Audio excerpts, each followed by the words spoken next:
আলিফ লাম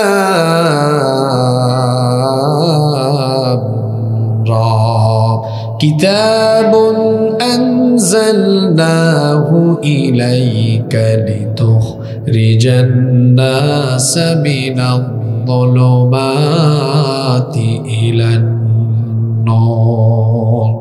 আল্লাহ তাআলা বলছেন, ও আমার হাবিব, আমি আপনার প্রতি কিতাব নাজিল করেছি যেন আপনি তমসাচ্ছন্ন নিকষ কালো অন্ধকারে আচ্ছন্ন থাকা এই মানবতাকে আলোর দিকে নিয়ে আসতে পারেন। মানুষেরা কুফরির অন্ধকারে নিমজ্জিত, মানুষেরা গুমরাহির অন্ধকারে নিমজ্জিত, আচ্ছন্ন হয়ে তারা ঘুরপাক খাচ্ছে কুফরি থেকে মানুষকে ঈমানের দিকে, গুমরাহি থেকে মানুষকে হিদায়াতের দিকে, এবং জাহান্নামের পথ থেকে মানুষকে জান্নাতের পথে নিয়ে আসার জন্য এই কোরআন যিনি নাজিল করেছেন, জুড়ে বলেন তিনি কে? দুঃখজনক ব্যাপার, আজ এই কোরআনকে আমরা শুধু ধর্মীয় কিতাব মনে করেছি। ঝাড়ফুঁক, খতম, তিলাওয়াত, এতটুকুতে আমরা সীমাবদ্ধ রেখেছি। আমাদের জীবনের সবচাইতে বড় দুইটা ভুল, একটা ভুল হলো কোরআনকে আমরা ধর্মীয় কিতাব মনে করেছি, আরেকটা ভুল হলো ইসলামকে শুধুমাত্র আমরা একটি ধর্ম মনে করেছি। মনে রাখতে হবে, ইসলাম শুধুমাত্র কোনো ধর্ম নয়। তাহলে ইসলাম কি? ইসলাম হচ্ছে আল্লাহর কাছে একমাত্র মনোনীত চূড়ান্ত একটি জীবন ব্যবস্থা। জোরে বলেন তো, ইসলাম মানে একটি জীবন ব্যবস্থা। সবাই বলেন, ইসলাম একটি জীবন ব্যবস্থা বলতে আপনি কি বুঝেন?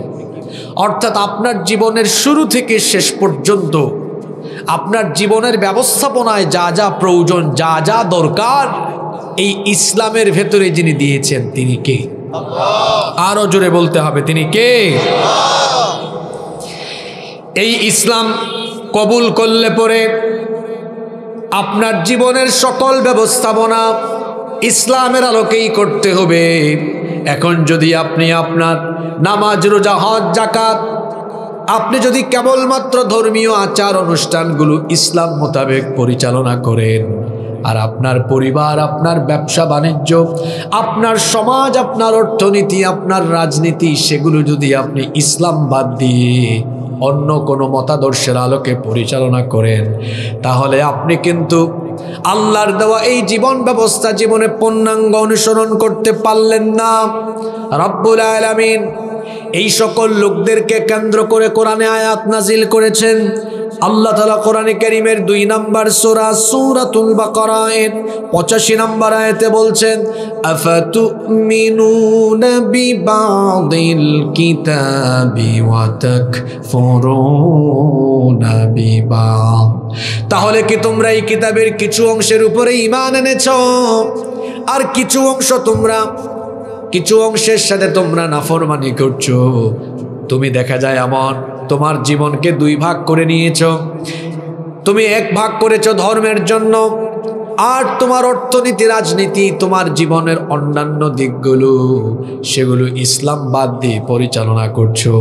আল্লাহ তাআলা বলছেন, তাহলে কি তারা এমন লোক যারা দাবি করে ইমানদার, কিন্তু ইমানের দাবি করার পরে তারা তাদের বিচার ফয়সালা আর তাদের সমাজ রাষ্ট্র পরিচালনার জন্য আল্লাহর দেওয়া আইন বাদ দিয়ে, আল্লাহর দেওয়া জীবন ব্যবস্থা বাদ দিয়ে অন্যান্য জীবন ব্যবস্থার তালাশ তারা করে নাকি?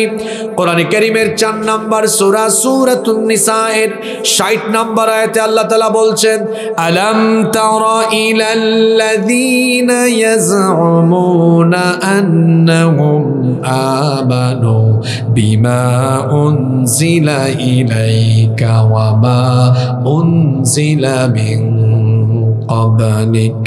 আল্লাহ তাআলা বলছেন, ও নবী, আপনি কি তাদেরকে দেখেননি যারা দাবি করে আমি আপনার উপর যা নাজিল করেছি সেগুলোর উপর তারা ঈমান এনেছে, এমনকি আপনার পূর্ববর্তীদের উপরে যা নাজিল করেছি সেগুলোর উপরেও তারা ঈমান এনেছে। তারা দাবি করে তারা ঈমানদার, কিন্তু তাদের বাস্তব স্বভাব হলো ইউরিদুনা আইয়াতাহাকামু ইলা الطاغوت وقد أمروا أن يكفروا به ويريد الشيطان أن يضلهم ضلالا بعيدا আল্লাহ তাআলা বলছেন তারা বলে ঈমানদার অথচ বাস্তবে তারা বিচার ফয়সালার জন্য তারা তাগুতের কাছে যায়। প্রশ্ন হলো তাগুত কারা? আল্লাহর দেওয়া জীবন ব্যবস্থা ব্যতি রেখে আল্লাহর দেওয়া জীবন ব্যবস্থা বাদ দিয়ে মানুষের তৈরি করা আইন কানুন মতাদর্শ গ্রহণ করে জীবন পরিচালনা করে যারা তাগুত হলো তারা। ঈমান আনার আগে তাগুতকে তালাক দিতে হবে। এজন্য আল্লাহ বলেছেন ফামান ইয়াকফুর বিত-তাগুতি ওয়া ইউমিন বিল্লাহি ফাকাদ ইসতামসাকা বিল উরওয়াতিল ওয়াসকা। অতঃপর যারা তাগুতের সাথে নাফরমানি করে আল্লাহর উপর ঈমান আনবে তারা এমন এক শক্ত রশিকে আঁকড়ে ধরল লানফিসাম লাহা ওয়াল্লাহু সামিউন আলীম। যেই রশি যেই বাঁধন ছিন্ন হওয়ার নয়। আল্লাহ বলছেন আমার উপর ঈমান আনার আগে তাগুতের সাথে সম্পর্ক ছিন্ন করো। কথা শুনতেছেন? শয়তান যাদেরকে কাতুকুতু মারে এরা যেন 2 মিনিটের ভেতরে এখান থেকে উঠে বের হয়ে যায়। এরা হচ্ছে কোরআনের মাহফিলের আদব নষ্টকারী। আপনার কি মনে হয় আমি আপনাকে কিচ্ছা শোনাতে বসেছি? আমি এমন হুজুর না যে হুজুর বসে 20 মিনিট নাহমাদুহু পড়ে আরো 10 মিনিট ভূমিকা মারে। আপনি দেখছেন সময় কেমনে বাঁচাই? 1 মিনিটের ভেতরে আলোচনায় ঢুকেছি, আপনাকে জায়গা মতো নিয়ে যাচ্ছি, আর আপনি মাহফিলের আদব নষ্ট করেন। কাতুকুতু যাদেরকে শয়তান মারে 2 মিনিট টাইম দিলাম বসেন, নইলে এখানে এনে মাইকের সামনে দাঁড় করাই দিব। আমি খুব মেজাজি মানুষ। বাড়ি কোথায় জানেন তো? আমি হযরত শাহজালাল রহমতুল্লাহ আলাইহির রুহানি সন্তান। নিজের মধ্যে দুর্বলতা রাখি না, দুর্বল মানুষ দুর্বল ইমানদার দেখতেও পারি না। যারা 50-55 মিনিট বসতে পারবেন না উঠে চলে যান, আর যারা 50-55 মিনিট বসতে পারবেন ধৈর্য ধরে বসে থাকেন। বহু কথা আছে আজকে ইনশাআল্লাহ। কোথা থেকে কথা শুরু হয়েছে আপনি বুঝছেন? শুরুর কথা শুনবেন, নয়তো আপনি বুঝবেন না।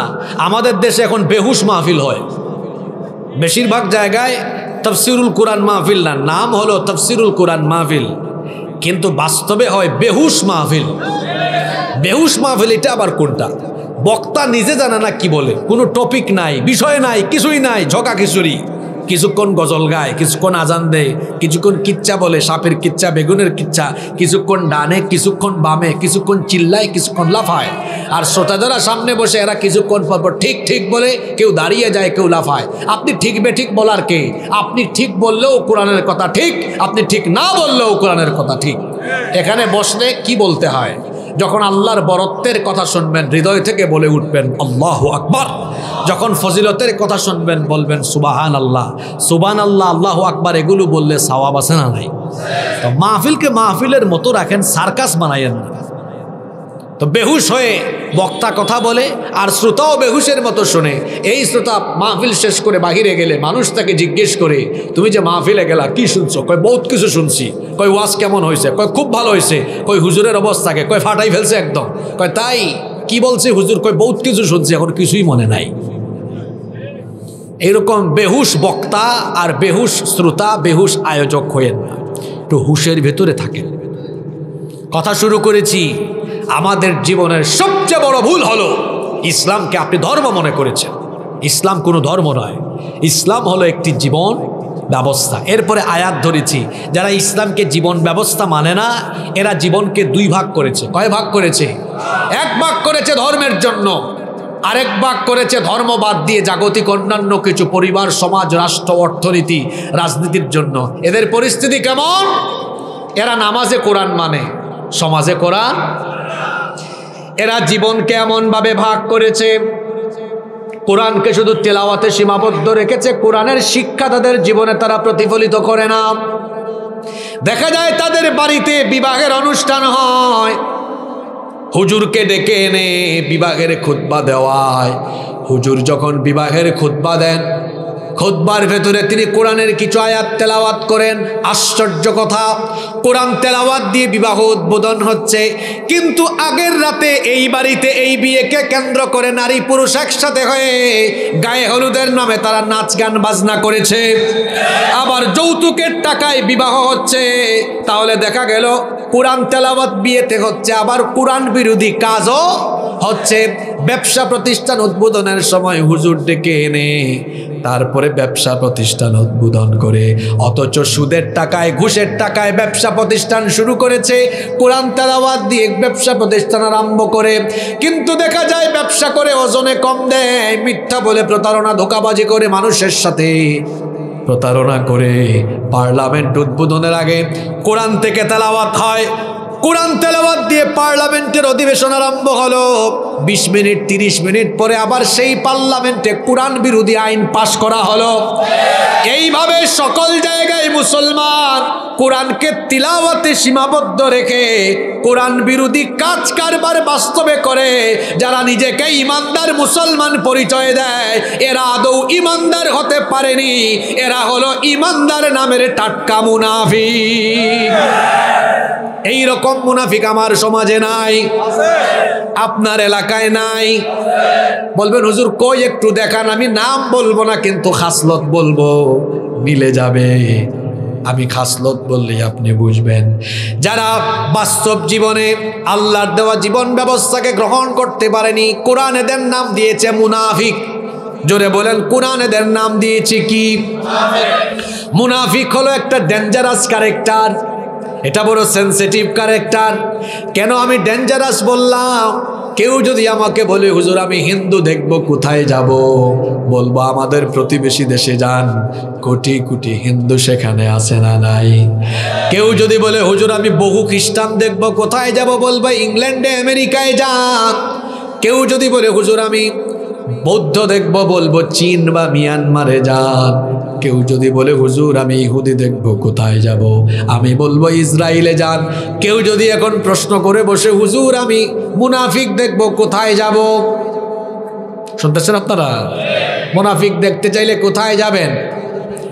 বাংলাদেশে যাওয়া লাগবে না গো ভাই, এই গ্রামে এমনকি এই প্যান্ডেলের আশেপাশে মুসলমানের সুরত ধারণ করে মুনাফিক ঘাপটি মেরে বসে আছে।